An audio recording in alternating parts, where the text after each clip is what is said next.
Welcome to my YouTube channel. My name is Jason Pye. I'm a Los Angeles contractor and designer, and today we are going to be talking about one of the biggest things that people can't get through. It's picking a color for your walls. The biggest thing that I can tell you, coming from a designer and a developer, where I build multiple homes a year and have to pick multiple colors a year for houses to be, the color you choose can have a massive impact on the overall feeling of a room. So it's really important to choose wisely. In this video, I'll give you a few of my tips and tricks as to how it can help you find the perfect color for your home. One of the main things that I can touch upon when people walk into my homes, one of the things that I hear most often is, wow, they chose just the perfect color for this space. Or wow, that color is just right for that wall. Or how did they pick this color? There's so many colors to choose from. Which was the right white? Man, it is the most common thing I could possibly hear. But the truth is that when you have an overall arching theme to a home, you really can't go wrong when you're in the right framework for a color. So I'm gonna go through some tips and tricks, and hopefully it really helps you picking out your color that might be great for you. All right, step one is starting with a scheme. So the first thing you wanna do is decide on a scheme for a room. This will help you narrow down your options. For example, if you're going for a calm and relaxing atmosphere, you might wanna consider blues and greens. If you're going for a more energetic room, you might wanna pick a more vibrant color such as yellows or oranges. These are just ideas. But the overall idea is when you pick a scheme for a room, you really want to make sure that the whole room is telling the same story. I talk about this a lot, so forgive me if this is something you've heard before, but overall, I try to make my houses tell the same story. You don't want to pick a color because you really like it, but it doesn't make sense for the rest of the house. Similarly, we're talking about that for a room. If you have an amazing, beautiful home and you throw a random pink into the mix, people are gonna see that and just go, what was that for? Now, you might have the personality to pull off the pink, and there might be a great reason why you're using it. I'm not saying don't do it, but overall, the design aesthetics of that would make no sense. So for the same reason, you kind of want to choose that same scheme in a room. You want to make sure that the color makes sense for the rest of the room and so for the house. The next thing you need to do is also consider the room's purpose. What kind of atmosphere are you trying to create? For example, if you're in a bedroom, you might want to consider a calm, relaxing feel. Whereas if you're in a playroom, you might want to get a more exciting feel into the room. If you're choosing colors for a living room or a family room, you might really want to consider a color that's going to potentially lead to conversation. Or maybe you're muting the room so that way your accent pieces are going to be more of the conversation piece. Make sure you think it through. It always leads back to number one, find your scheme. This one's a tricky one, and to be honest, if you're really a novice, it's gonna be hard for you to really figure this out, but you wanna consider your lighting. Colors have a really unique way of changing per light and per room. So make sure that when you're picking your colors, you're actually really overall considering the light in the room as well. How much light's gonna come in from the windows? What lights are you using on the ceilings? Is there a fixture behind you? What are those lights that are coming through, and how are they going to react to the color?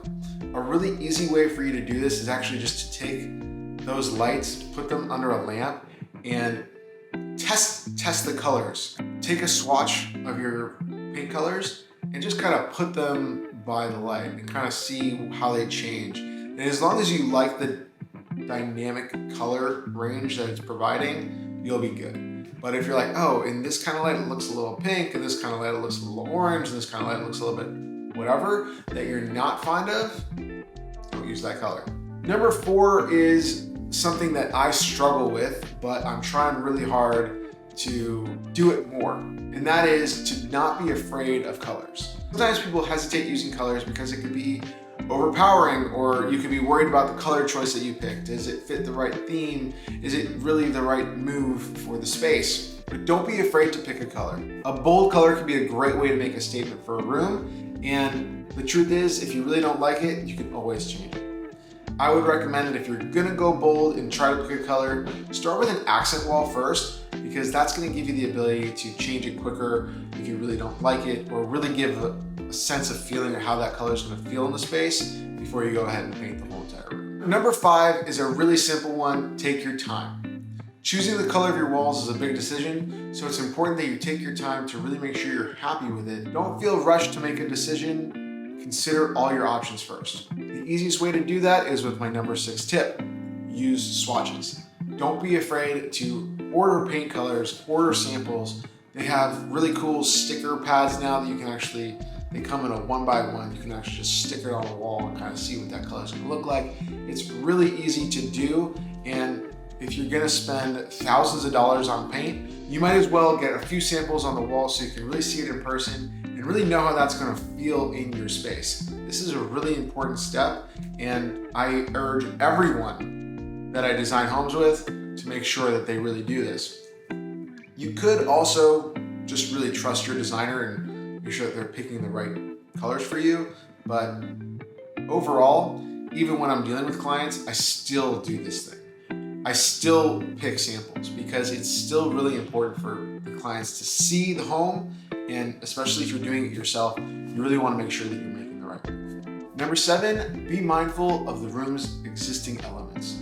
If you have a couch that you're not planning to get rid of, a piano that's just a staple in the home, whatever it might be, you want to make sure you're trying not to clash with those elements too.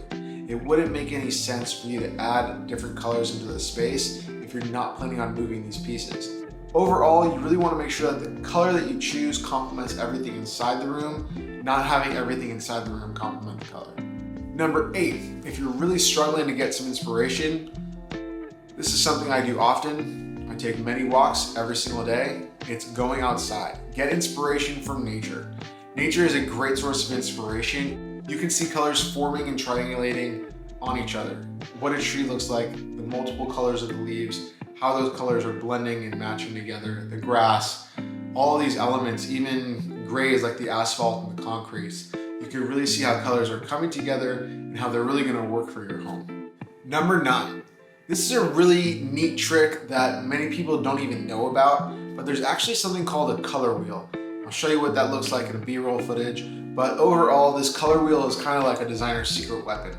It gives you many options that you can kind of choose from. If you're really looking for a scheme that's in the tan colors, you can actually find the tan colors on the scheme wheel and then on the color wheel, and then literally triangulate what colors will work on this chart.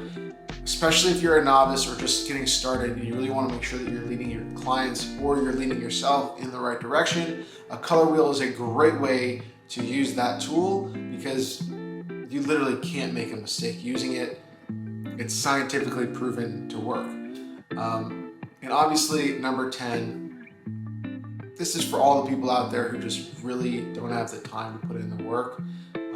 Coming from somebody who puts that work in every single day, it is exhausting. It is a lot to do. There's a lot that needs to be put into it. There's a lot of thought and effort that goes into it as well. And honestly, you just gotta hire a professional. If you're in that space and you really just need someone to help you, don't be afraid to hire someone. There's people at every single level of the game. There's students who can help you with it. There's starting off professionals, and there's really high-end level executions of designers as well. So find the right fit for you, find out what you're doing. If you're honestly just doing a bedroom, there's a lot of online services that are provided as well. So go ahead and give that a shot. Obviously, if you're doing a big project and you want to see if I can help you with yours, you know what to do. Go ahead, reach out below. My email is on this page. You can find me everywhere.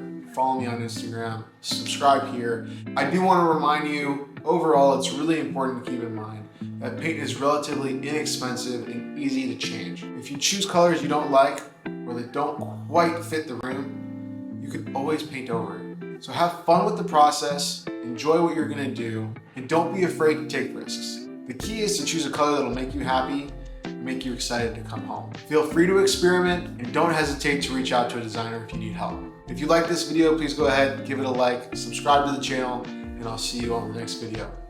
Have fun with your painting project.